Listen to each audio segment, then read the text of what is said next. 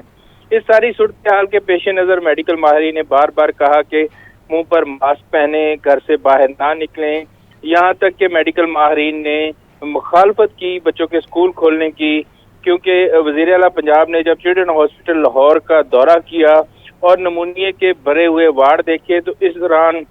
جو child specialist تھے، جو ماہرین تھے، انہوں نے وزیر اعلیٰ پنجاب کو مشورہ دیا کہ وہ فوری طور پر جو ہے وہ اسکولوں کو بھی فی الحال بند رکھیں، تاکہ بچوں کی جو تعداد نمونیا میں مبتلا ہو رہی ہے اس کو روکا جا سکے۔ یہی صورتحال تھی کہ وزیر اعلیٰ پنجاب کی طرف سے جو ہے وہ 1 ہفتے کی مزید چھٹیوں کی توسیع دے دی گئی، اور اب بھی یہی وجہ ہے کہ بچوں کے اسکول جانے کی جو 9 سے 9:30 بجے ٹائمنگ کی گئی ہے وہ بھی نمونیا کی بڑھتی ہوئی شرح کے باعث کی گئی ہے۔ لیکن والدین کو چاہیے کہ وہ میڈیکل ماہرین کی باتوں پر عمل کریں، اور اس ساری صورتحال سے بچنے کے لیے، شدید سردی اور اس سے بچنے کے لیے بچوں کو جو ہے وہ گھر سے باہر نہ نکالیں۔ اگر اسکول بھی بچوں کو جانا ہے، یہاں تک کہ پنجاب گورنمنٹ کی طرف سے بچوں کو یونیفارم پر جو ہے پابندی وہ بھی ختم کر دی گئی ہے، اور بچوں کو سویٹر، جیکٹ، ٹوپی، ماسک، ہر طرح کا لباس جی جو ہے ٹھیک ہے سجاد